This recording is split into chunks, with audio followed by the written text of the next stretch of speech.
All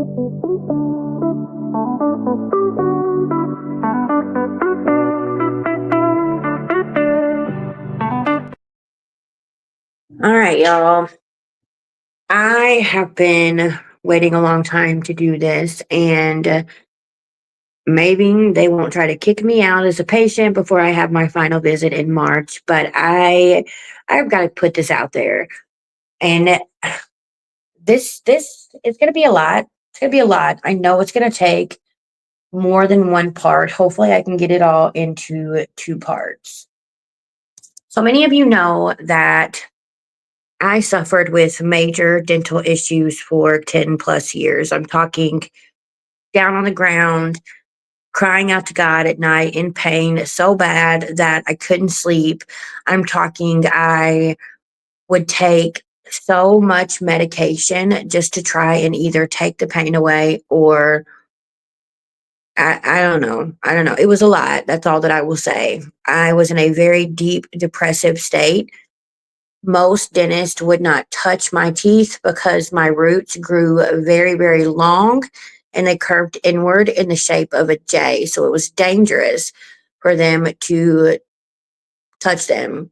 Some dentists would refuse me. I had some that would try. I had oral surgery done. I had, dentists that tried to do regular extractions, and it took 5 hours just to pull one tooth. Both times the recovery was god awful. I finally saved up enough money to get all of my tops taken out, what was left of them, and to get a top denture.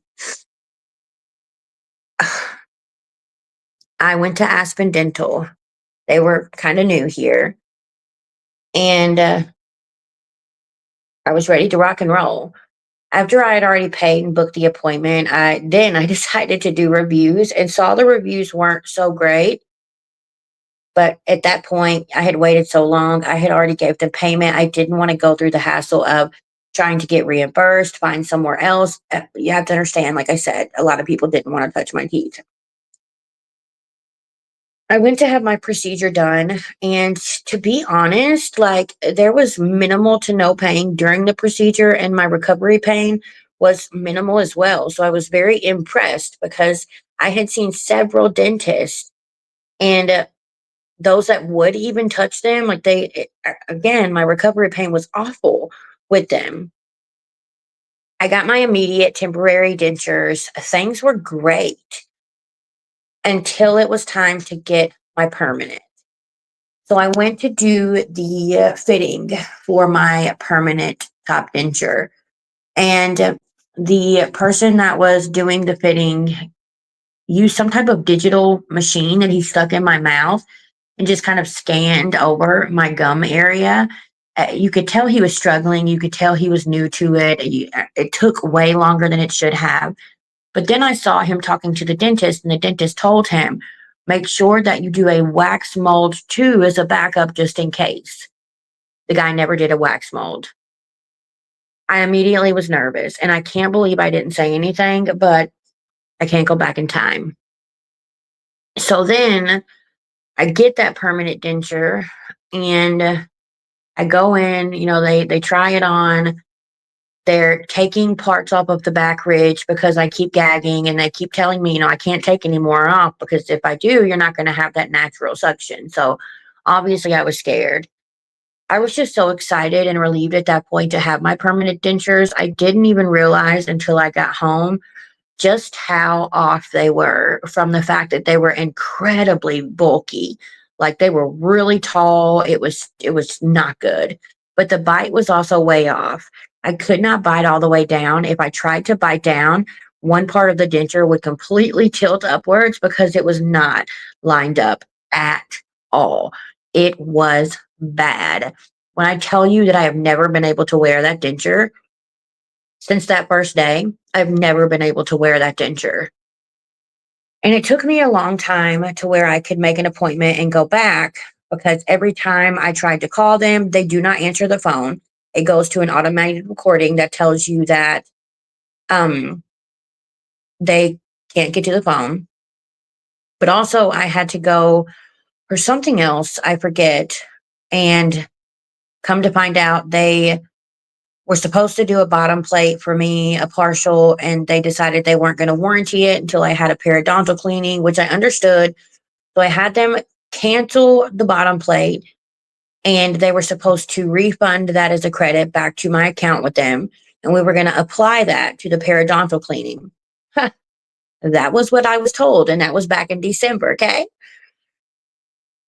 By the time I was finally able to schedule an appointment for my top plate, I went in, and the lady in the lab, she's not very nice. She makes me very uncomfortable. She almost comes off as if she thinks that you're making everything up, like you are just over exaggerating, like she doesn't want to be there.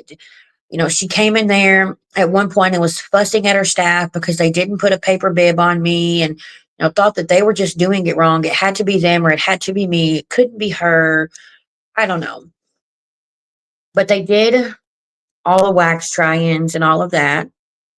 And then I was supposed to come back in 2 weeks.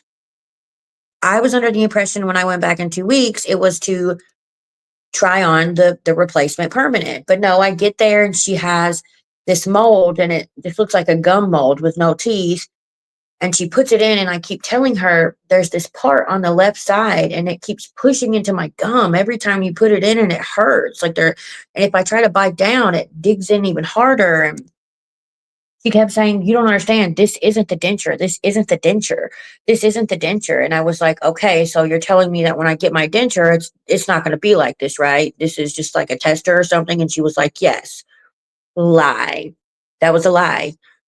It was the denture, just without the teeth. So again, I had an appointment 2 weeks later, or no, I think it was a week later on a Wednesday. Went out to crank my car. My car wouldn't crank. Okay, that's my fault. The battery had gone out. I tried calling and calling and calling and calling and calling, and nothing. Finally, they called me back. When I tell y'all, I would go for weeks at a time where I would call them every day and leave messages, and they would never call me back. They would never answer. It was terrible. Well, then, um, the next week, I was supposed to go that Wednesday. And keep in mind, I'm in the middle of training a new hire class, and I'm having to schedule PTO every time I'm supposed to go. And it's bad enough because I'm not supposed to be taking PTO when I'm supposed to be training, but it is what it is. So then I would schedule PTO, then I would have to cancel it. Then I would schedule PTO, and then I would have to cancel it. Well, the second time I was supposed to go back, that Tuesday, I get a random email from the assistant manager that says, "Been trying to reach you. Do not come in tomorrow until 11 a.m. because your dentures won't be there until then." And I'm like, "Wait, what? They were supposed to be there last week. I did my last fitting 3 weeks ago. What is going on?" Email back, no response. Call multiple times. Again, nothing. So I reached out to a girl that I know that I grew up around that works there. She wasn't there. She mentioned they had a sewage backup and had to close early, and said maybe they just can't open until then. Well, I get a phone call from them at 8 a.m. And that's where shit hits the fan even more. When I tell you that this lady was so rude, when I tell you that the things that she told me and the things that she said to me, like they had to have had me mixed up with someone. I was being accused of owing all this money, and somehow there's 200 and something dollars that was allegedly refunded to me to a debit card that was closed that's just floating around. I've got to get a printout for that. It's a lot. It is a lot. And I'm already getting ready to hit my 10-minute mark, which is why I said this is likely going to be two parts. But the second part is going to be even worse, y'all. Like, it's bad. It is bad. So stay tuned. If you have a horror story with Aspen Dental, please let me know in the comments. At this point, maybe we need to do a whole live stream with people on the panel that have had a horror story with Aspen Dental. It's that bad. But stay tuned for part two, whenever thousands of dollars are being thrown around in the air, pretty much. Oh, yeah. I hope you guys have a good night. Have a great Tuesday. And as always, I love your faces and be kind. Take care of yourself.